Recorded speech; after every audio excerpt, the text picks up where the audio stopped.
Hey, salut à tous les collapsonautes et bienvenue sur la chaîne de Dame. Alors aujourd'hui, je vais surtout vous parler d'alimentation et d'autonomie alimentaire, parce que pour les personnes qui possèdent un peu de verdure, eh bien cultiver et consommer ces légumes, ça me semble quand même assez accessible, prioritaire, voire indispensable en cas de crise majeure. Donc mon jardin est petit, il est assez récent, il a 2 ans, d'ailleurs j'en parle dans la première vidéo que vous pouvez retrouver ici, mais j'ai envie de le faire croître, j'ai envie de le faire gagner en intensité, et je veux surtout qu'il soit pérenne dans le temps, afin de m'assurer mes besoins de base au cas où. Voici une vue satellite de mon jardin. Bon, la qualité n'est pas top, mais c'est pour vous donner un aperçu global. Pour que les choses soient plus faciles à comprendre, passons sur une vision schématique en vous détaillant le plan de ce dernier et les créations en cours. J'ai décomposé le jardin en deux pour que ce soit plus visible et compréhensible par tous. Tout d'abord, niveau superficie, il faut savoir que je suis sur un terrain entre 400 et 500 mètres carrés exploitables. Pour cette première partie, intéressons-nous aux zones de culture. Au sud, j'ai décidé de recréer au mieux un écosystème avec l'aide d'une petite mare, en cours de construction, une zone de jachère à fleurir, des fruitiers, pommes, poires, mirabelles et les différentes buttes et carrés de potager actuels et à venir. Donc il faut savoir que nous sommes 2 pour l'instant et que nous essayons de gérer au mieux la rentabilité du jardin sans trop d'excédents afin d'éviter tout gaspillage. D'ailleurs pour éviter ça, nous avons créé un composteur en bois de palette afin d'enrichir le sol au fur et à mesure des besoins. Une poubelle est à disposition près de notre habitation pour éviter les allers-retours inutiles. Sur cette deuxième image, au nord du jardin, nous trouvons quelques arbres fruitiers, donc du raisin, un figuier, ainsi qu'une cuve d'eau de 300 litres en pierre et un puits que nous n'avons pas encore exploité. Pour cet hiver, il est prévu la construction d'une petite serre afin de commencer les semis de façon précoce et augmenter la durée des récoltes sur toute l'année. Cette dernière sera située plein sud afin de lui offrir le maximum de soleil et chaleur, même pour les jours les plus froids. Un poulailler est en préparation également, juste à côté et dans une zone ombragée et protégée afin d'offrir le meilleur accueil possible aux galliformes. D'autres cuves de 300 ou 500 litres seront certainement installées grâce au système de gouttière des cabanons à proximité afin d'être indépendants pour la gestion de notre consommation d'eau au jardin. Enfin, quelques arbres fruitiers supplémentaires seront certainement plantés dans l'alignement des poiriers afin d'obtenir un verger copieux et diversifié.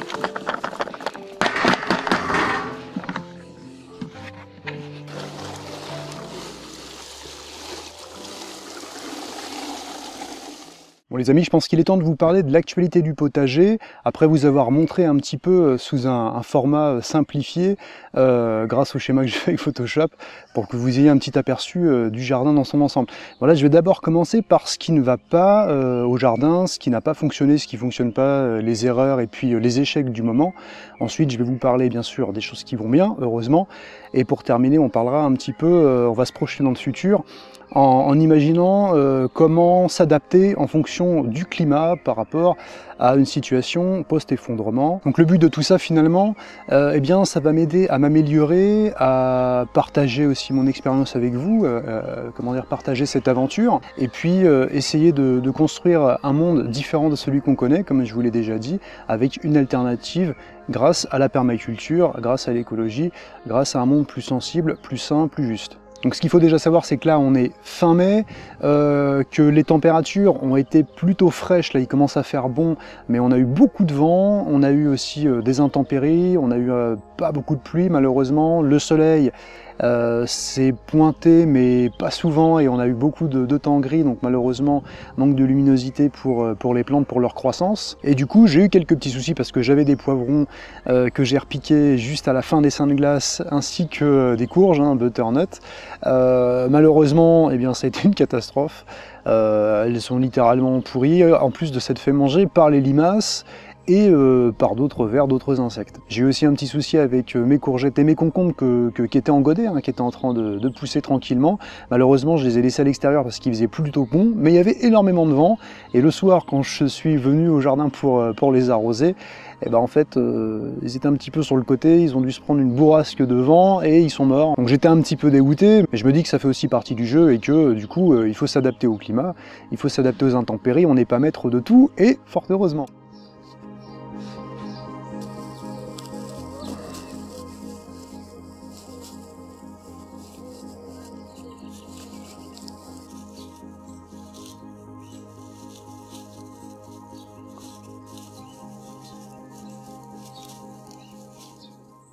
Bon alors heureusement il n'y a pas que des choses négatives au jardin, heureusement, puisque mes radis, mes salades,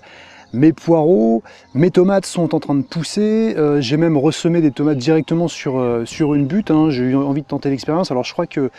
la lune n'était pas vraiment bonne pour ça, mais bon, j'ai testé, c'est vrai qu'il faudrait que je m'intéresse aussi que le lunaire, pour mes plantations, je pense que ça pourrait être pas mal, et puis vous allez peut-être pouvoir m'en parler aussi dans les commentaires. J'ai semé aussi des oignons,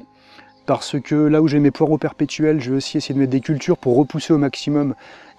tous les insectes, parce que le but c'est pas de les tuer, bien au contraire, c'est de les laisser vivre. Donc j'ai refait un semis de courgettes, de concombres, ainsi que de tomates en godet, et bien sûr de courges,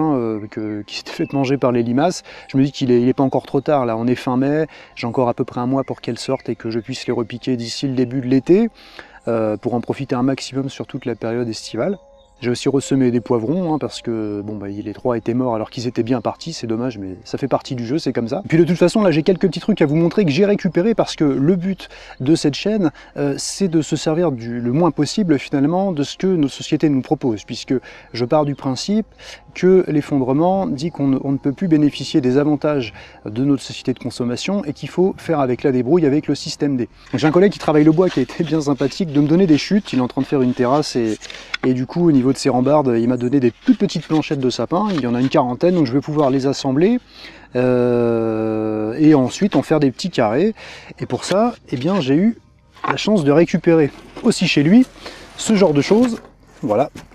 du petit plexi, c'est ce qui va me permettre de répartir la chaleur et puis de capter un maximum de soleil, d'éviter les intempéries et peut-être aussi éventuellement les nuisibles qui mangeraient mes cultures. Puis comme j'aime bien faire aussi les poubelles entre guillemets, j'ai récupéré ça. Alors, ça va surtout me servir pour ma serre, un petit bac en polystyrène avec plein de godets. Voilà. Il y a plein de godets, il y a tout ce qu'il faut. Je pense que ça, je vais vraiment l'utiliser. Je vais le mettre de côté cette saison, mais je vais m'en servir à partir du mois de septembre-octobre, quand je vais commencer à préparer la serre et puis les semis d'hiver. Donc je me dis finalement que plutôt que laisser les choses partir à la benne sur des sites d'enfouissement avec les déchetteries, pourquoi pas les réutiliser. Et puis voilà, ça évite de gaspiller de l'argent inutilement. Et puis au moins, on contribue à quelque chose de plutôt sain. Surtout que j'ai lu et j'ai cru comprendre que pour être vraiment autonome en permaculture, il fallait compter une dizaine d'années. Donc là, étant donné que ça fait que 2 ans, vraiment, l'année dernière, j'ai fait seulement tomates, radis, salades, concombres, courgettes. Petit à petit, je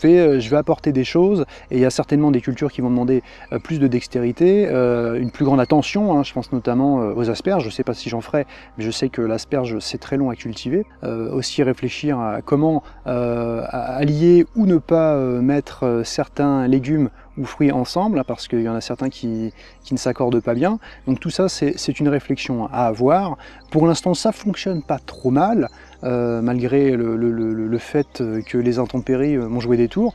Mais je pense que d'ici un mois et demi, je commencerai à avoir des résultats, et je commencerai à avoir déjà un premier bilan du jardin. Donc bien sûr, je vous en parlerai, il n'y a aucun souci.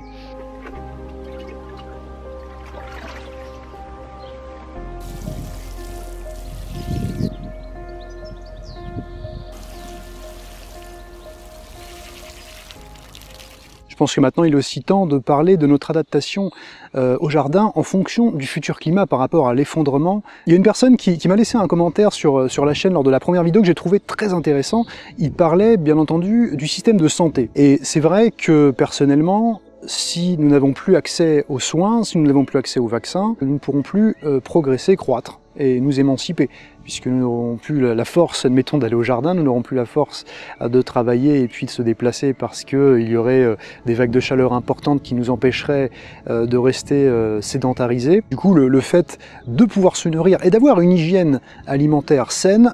pour moi en tout cas, c'est très important. Parce que je vois très rarement mon médecin, je prends aucun médicament, il est antibiotique, et bon, je travaille dans le système de santé, donc j'ai dû quand même faire quelques vaccins par obligation, on va dire, hein, malgré moi, parce que si j'avais eu le choix, je l'aurais pas fait. Mais à côté de ça, je ne prends aucun traitement, et même si je peux privilégier le soin par les plantes et l'homéopathie, même si j'y ai jamais eu recours, je le ferai. Donc voilà dans l'idée, si on arrive à combiner ça avec le fait qu'on ne pourra plus se déplacer parce qu'on n'aura plus accès eh bien, au pétrole et donc à nos véhicules, ou alors ça deviendra excessivement cher et on n'aura pas les moyens de remettre de l'essence dans la voiture, on devra se déplacer soit en vélo, soit à pied, ou alors avec des animaux, mais encore faut-il avoir des animaux. Donc dans l'idée, on fera forcément du sport, donc on arrivera à combiner l'idée d'avoir une hygiène alimentaire saine, hein, puisqu'on ne mangera plus de produits transformés, voire de viande, hein, parce que rares seront les gens qui arriveront à tuer leurs propres animaux d'élevage. Hein. Ça suppose aussi d'avoir des connaissances et puis de s'intéresser aussi à la botanique, à la phytothérapie, hein, qui, je le rappelle, est certainement le plus vieux métier du monde, contrairement à la prostitution comme on pourrait le croire. Mais oui, l'étude des plantes, en tout cas les plantes médicinales et comestibles, c'est vraiment important. Alors là, ce qui va être aussi important, c'est cette fameuse serre dont j'arrête pas de parler, mais qui va certainement être capitale, hein, qui va déterminer vraiment le futur du jardin, puisqu'elle permettra de commencer des cultures précoces, hein, je pourrais les commencer peut-être 1 ou 2 mois à l'avance, de les terminer aussi plus tard dans la saison, et de proposer quelque chose de qualité, d'éviter aussi d'avoir des nuisibles sur le potager qui viendront dégommer les cultures, et puis de pouvoir ensuite les repiquer en temps et en heure, en prenant en compte que les températures sont bonnes et que les conditions climatiques sont là. Alors c'est vrai que tout à l'heure j'ai parlé aussi des petits carrés de potager que je vais faire avec la récup de mon collègue, mais pour ça je vais utiliser de l'outillage électroportatif, et qui dit électroportatif dit batterie, qui dit batterie dit électricité, et forcément si demain il n'y a plus d'électricité, qu'on ne peut plus servir de ce que nous propose Engie et puis tous les grands groupes, le but ça serait aussi de construire un panneau solaire qui me permettrait avec une batterie externe de pouvoir recharger mon outillage pour l'utilisation en fait des matériaux et puis pour l'assemblage de ces derniers-là. Donc c'est vrai que j'en ai pas parlé tout à l'heure sur le petit schéma que je vous ai présenté, mais il y aura certainement oui un petit panneau solaire qui sera en création, et puis pourquoi pas plusieurs autres qui permettront à la suite d'alimenter la maison ou autre chose. Je sais pas, c'est dans l'idée, mais voilà, je veux vraiment que les choses s'assemblent et vraiment une cohérence. C'est pour ça que aussi j'ai parlé des cuves, hein. Là j'ai une toute petite cuve qui fait entre, ouais, je sais pas, je dirais 200-300 litres, mais la mise en place de 2 autres cuves de 500 litres, c'est-à-dire d'avoir au moins 1000 litres d'eau que pour le jardin, ça me semble très bien, parce que si on a une augmentation des températures, au moins, et bien sûr des intempéries de moins en moins importantes, le fait d'avoir de l'eau en grande quantité, ça me permettra de pouvoir l'utiliser pour le jardin sans faire cramer les cultures, parce que les températures augmenteraient. Donc le fait d'avoir une très grande capacité hydraulique afin de gérer l'arrosage du jardin, c'est aussi une façon de rationner le jardin. Donc le paillage, lui, va permettre de réguler, et au lieu d'arroser, je ne sais pas, je vais dire n'importe quoi, 4 fois le jardin dans la semaine, je l'arrose peut-être que 1 à 2 fois, en plus de la grande quantité. C'est-à-dire que si il fait de plus en plus chaud et qu'il pleut de moins en moins, comme je vais utiliser moins d'eau, le temps que j'arrose et que les cuves se remplissent, finalement, il y aura un système voilà, graduel. C'est-à-dire que je pourrai plus facilement, j'aurai toujours plus d'eau dans mes cuves que j'utiliserai d'eau pour arroser mon jardin. Donc je n'ai pas beaucoup parlé aussi de cette petite marque qui est en construction et la jachère que je vais fleurir prochainement. Elle va permettre de reconstruire un écosystème et puis de préserver une certaine forme de biodiversité végétale et animale, puisque comme elles seront à côté des cultures, ça va permettre finalement ce cycle naturel, ce cycle alimentaire entre les oiseaux et les insectes, et bien sûr le rôle des végétaux là-dedans avec la pollinisation des insectes et tout ce qui s'ensuit. Donc c'est à peu près tout ce que j'ai à vous dire aujourd'hui sur l'actualité du potager, sur cette tendance à aller vers l'autonomie alimentaire. Je sais que c'est pas simple, hein, je continue à faire mes courses au supermarché comme tout le monde, même si je limite, je préfère aller dans les commerces de proximité, voire chez les maraîchers, quand je peux le faire, mais le but c'est petit à petit apporter sa pierre à l'édifice personnellement, le partager avec vous, parce que je sais que parmi vous, il y a plein de survivalistes, il y a des personnes qui sont en transition, il y a des personnes qui sont déjà bien aguerries dans le domaine de la permaculture, dans le domaine de l'écologie, dans le domaine de l'autonomie en général, général. Et le but de cette chaîne YouTube, hein, c'est pas de faire des vues, c'est pas de devenir très connu sur Internet, c'est pas ça. C'est bien sûr d'avoir un petit peu de visibilité, parce que c'est pas le tout de se parler à soi-même, mais c'est d'essayer de construire quelque chose de différent, de nouveau, de donner des idées, moi de me remettre en question, et puis de me nourrir de ce que vous aurez à me consacrer, hein, comme temps, et puis comme tous les conseils que je récupérerai, les bons comme les mauvais, parce que vous ferez des erreurs, j'en ferai, et puis tout ça on va essayer de le mélanger, et on va essayer d'en faire quelque chose de concret pour construire un avenir qui sera certainement